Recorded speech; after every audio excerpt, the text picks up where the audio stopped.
air travel in India is still largely underpenetrated. And the number of people taking planes as compared to roads or trains is still, relatively speaking, a limited number.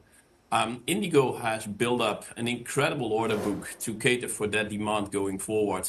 I mean, just as a reminder, in 2024, IndiGo was the largest taker of airlines. There's no other airline in the world who took more planes in a single year. IndiGo took 58 aircraft in the year 24, and that in itself is providing us an incredible solid basis to start preparing for 2025, where we do expect that the demand continues to be very strong, both domestic and international.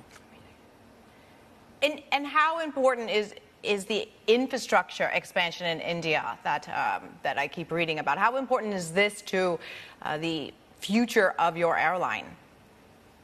Well, obviously, and thank you for bringing that point up. Obviously, it's very important. Today, IndiGo operates to 90 cities in the country itself. So we have 90 domestic airports being served by IndiGo.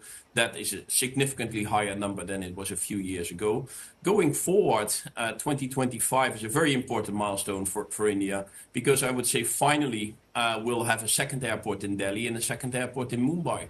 So a lot of major capitals in the world, New York, London, Paris, Tokyo, they all have dual or multiple airport systems in place already. That wasn't the case for Delhi and Mumbai.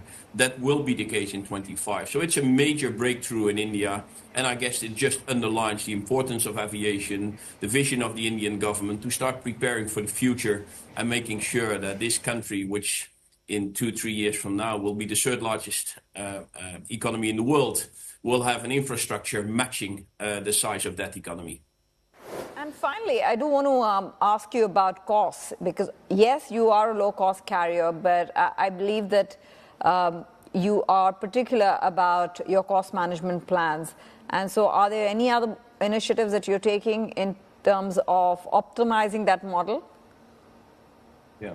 Well, we in fact, we've grown as a low-cost airline in India over all these years. And in 18 years, we've grown from a very low-cost airline into something which I would call more like a hybrid model. We have introduced at the end of last year, in November, business class flights between Delhi and Mumbai as part of our product offering. But the very majority of our flights is still in the one cabin configuration, and that will continue to be the case. Cost management is very much part of the DNA of IndiGo. So we have one of the highest fleet utilizations in the world. We have one of the youngest fleet in the world, which has a lot of emphasis on fuel efficiency. And we continue to develop initiatives. One of them is around the digital space, but also in the engineering space, to make sure that we continue our cost leadership. Cost leadership was the essence and I would say a very strong ingredient to the success of IndiGo, and that will continue to be going forward.